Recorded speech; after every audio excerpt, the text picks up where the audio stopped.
Artieros, I think it's time we had a talk. Let me get my glasses. This one's serious. I think we have to have a serious discussion about none other than this man, our captain. What do we do? Do we stick? Do we twist? Do we persevere? Find out.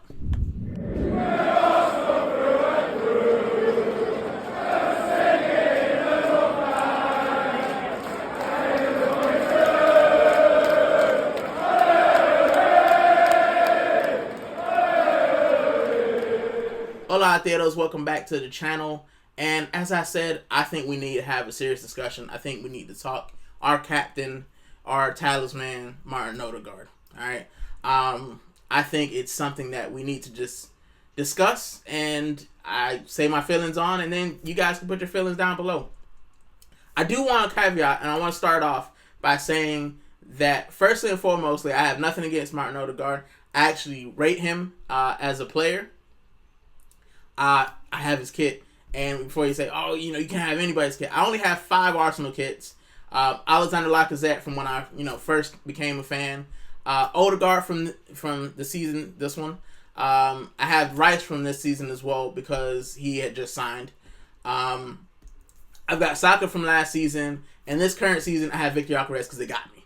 And I'll probably buy Eze because they're getting me again. But I don't typically buy player kits because I've had a bad experience being a Dolphins fan. Every time I buy a player kit, they end up getting traded or they leave. So it's just not me to buy a player kit. But I won't lie to you guys, I was super gassed when we got Martin Odegaard. I'd followed him Real Madrid and Heverin, and when we got him on loan, I was excited. I was like, yes, because this guy was a wonder kid. Real Madrid wanted him. He was supposed to be the next big thing. We got him on loan, and then when we re-signed him, I was gassed. I was so gassed that, got a kid. So I was excited for Martin Odegaard, and I want to say that this video is not talking about Martin Odegaard, the captain. I've already spoken on that. If you want to hear my thoughts on it, check out the other video. I'm talking about Martin Odegaard, the player, and what I want to discuss in this video is whether or not I feel that he should be in the team at this moment, whether or not we look more fluid, and kind of debate some of the things that I've heard and, the things I've heard about him being a player, whether or not he should be benched or whether he should, be starting. Firstly, I want to talk about the last match. So he came off with an injury, and I think a lot of people were kind of just in shock. It was like, oh man, Martin Odegaard has gone down. The thing that we noticed, and whether you're the biggest Martin Odegaard, supporter, whether, you're the biggest anti-Odegaard guy, you have to admit, and you have to be fair and say that we look like a different team when Martin Odegaard came off. And there's a couple reasons. And the first thing I want to kind of talk about is the stats. Let's talk about the stats. Let's start with the stats, and then I'll go based on kind of my feeling around Martin Odegaard, because a lot of pushback that I get about Odegaard is, oh yeah, he was off, but he had some good stats last year. Oh yeah, he was he was off the year before, but he had some great stats. Oh, 2 years ago he had some great stats. So we'll go over stats, and I'll kind of speak about how I feel about those stats and how I feel about Martin Odegaard as a whole. So let's just start with I'm not gonna start with this season. We're 2 games in. I will mention this season's stats, but I want to start with last season because me and, some people in my group, we've spoken about how, I wouldn't say bad, but how underwhelming Martin Odegaard was last year. And last year he had 11 goal involvements. And you're just like, not terrible. He had 3 goals and 8 assists. And you're like, oh, but he had 8 assists. Yes, but he had 3 goals. And especially judging with the season before, he had 8 goals and 10 assists. The season before that, he had 15 goals and 7 assists. And people will be like, well, he's not going to score 15 every year. And I don't expect him to score 15 every year. I expect him to score more than 3. And I think a lot of what we saw last year with those 3 goals was a reluctance to shoot. But we'll talk about that a little bit later. So looking at those stats, he had 11 goal involvements last year, 18 the year before, And then the 22-23 season, he had 22.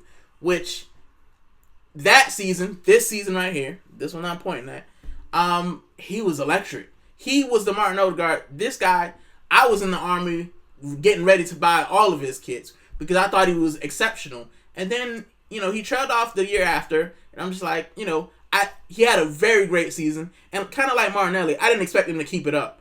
But last season was awful by my standards. And the standards I think that people hold Odegaard to as a player, as Norway's, second best player behind Haaland.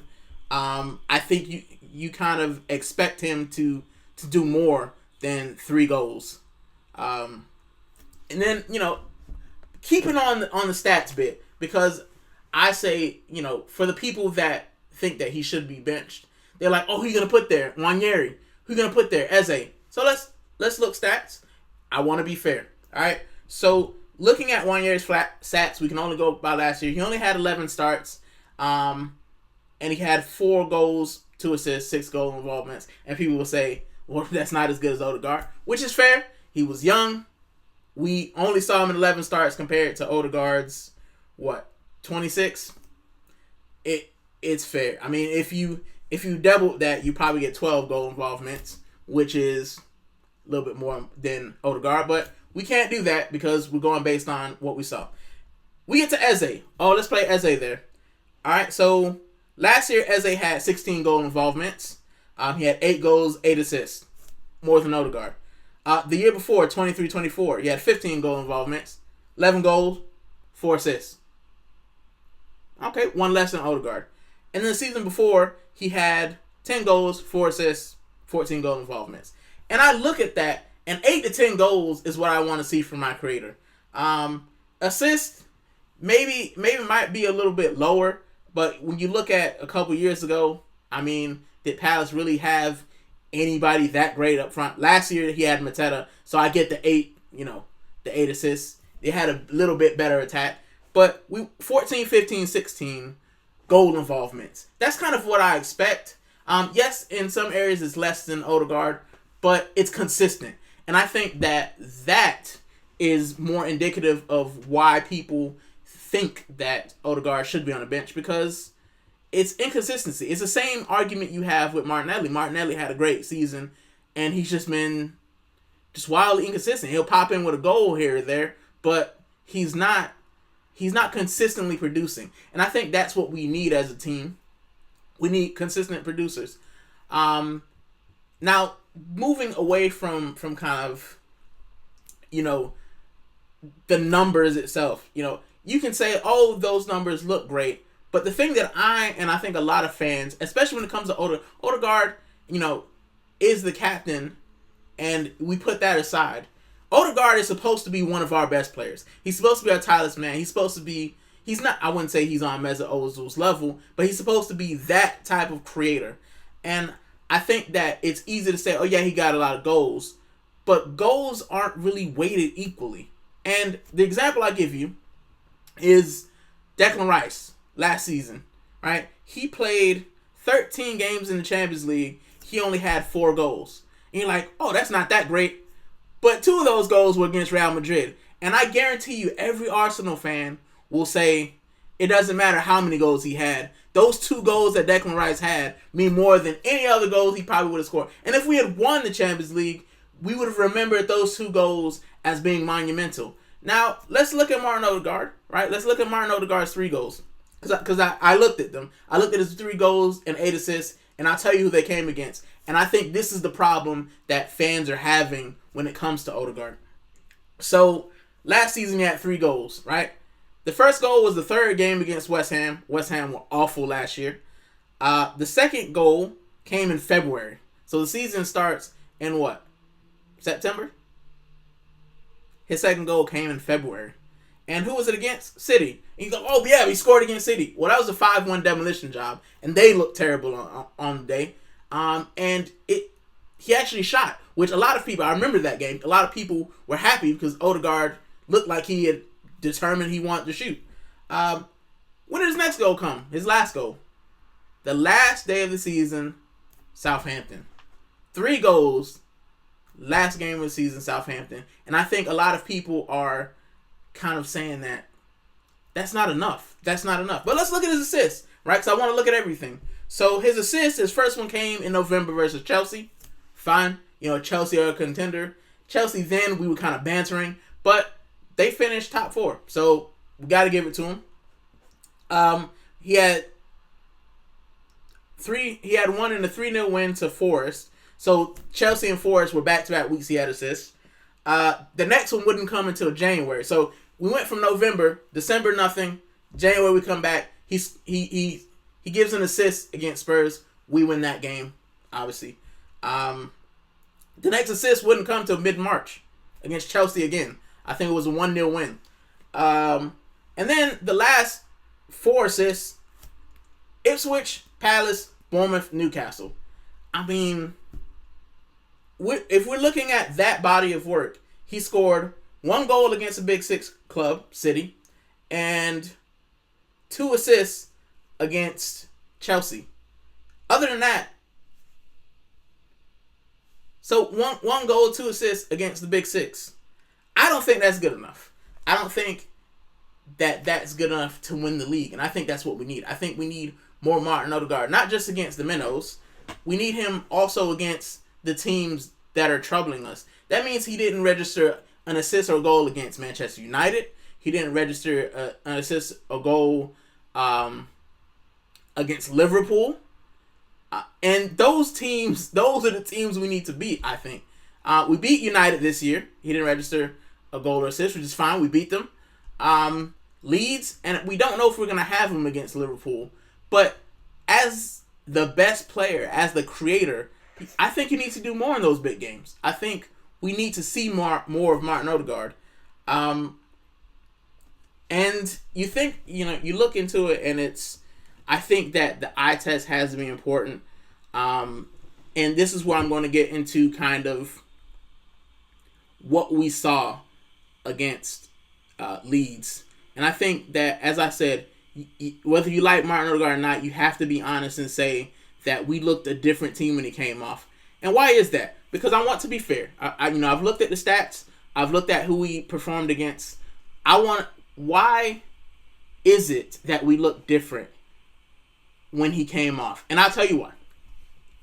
Martin Odegaard, I think, he either has a confidence issue or there's something wrong with him where he's lost that flair that we saw in 22-23. You don't just get 15 goals by playing how we played against Leeds and Manchester United. You don't.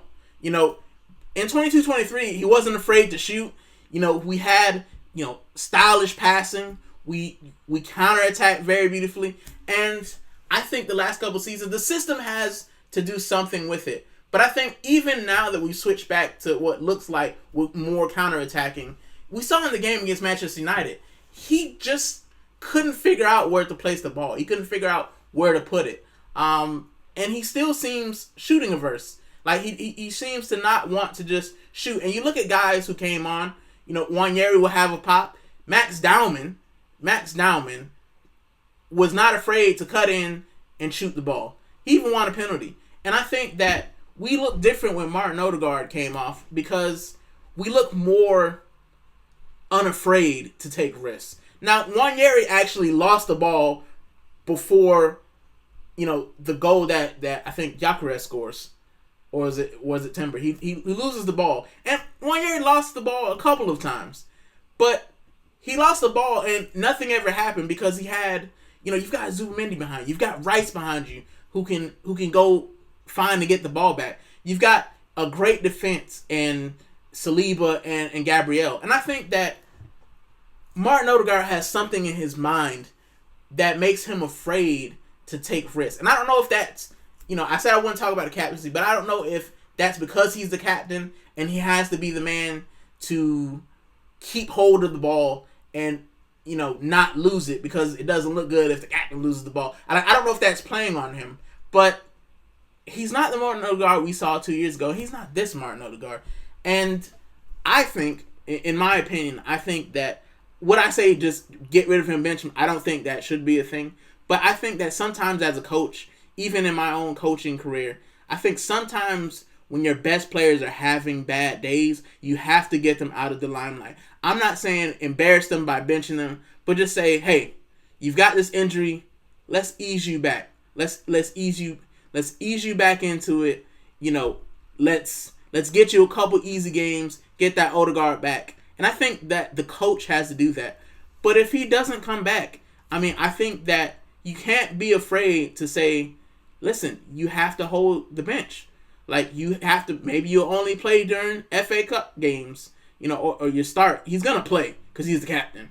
But you only start during FA Cup games, or you only start during the Champions League. Like, maybe the Champions League is a different level. Maybe it's a bit easier than the Premier League for him to get more space and to do more. But I think as a coach and as a manager, Arteta has to manage that better. He has to get Odegaard into a place where he can be that Odegaard, this one from a couple seasons ago, and not be the shell of Odegaard that we're seeing. And I think it's on the manager to make that determination. But I'll be honest with you, like, I think that sometime on the sidelines might actually help Odegaard. And it's not like we're so reliant on him that we actually need him. We've got Eze now. We've got Nwaneri. We've seen Dowman. Like, we have more than enough players. And I think just, you know, letting him sit down for a little bit and working him back into it, because you need to look at the team. And if you're the coach, you have to look at the team and say, where will I get the best result? Will I get it with Nwaneri? Will I get it with Eze at the 10? Or will I persist with Martin Odegaard and we just look flat? And I think that's what the next kind of step is. I think the manager has to look at that.